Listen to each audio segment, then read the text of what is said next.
எப்பவுமே தனக்கு பிடிச்சது சரின்னு டப்புன்னு அடிக்கக்கூடிய ராசியில் கடகம். அதனால் கடகத்துக்கு வந்து எதை பற்றியும் கவலைப்படாது. ஆடி மாதம் வரைக்கும் கொஞ்சம் ஆவரேஜ் தான். பட் சித்திரை வைகாசியில் தொழில் நல்லா பண்ணி கொடுத்துரும். தொழில் இல்லாதவர்களுக்கு சித்திரை வைகாசி அப்கிரேட் கிடைக்கும், ப்ரமோஷன் கிடைக்கும், அனுகூலம் கிடைக்கும்.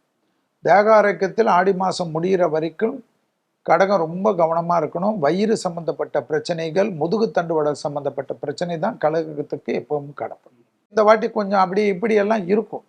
நிறைய பேர் செலிபிரிட்டிஸ் எல்லாம் கடகத்தில் இருப்பாங்க.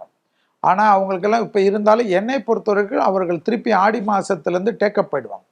அவங்களுக்கு சித்திரை வைகாசிலே ப்ரொஃபஷனல் செட் ஆகிடும். பதவிகளில் இருந்த பாதிப்பு நிவர்த்தி ஏற்படும். கடகம் என்னை பொறுத்த வரைக்கும் அவங்களுக்கு வந்து மெடிடேஷன் கண்டிப்பாக தேவை.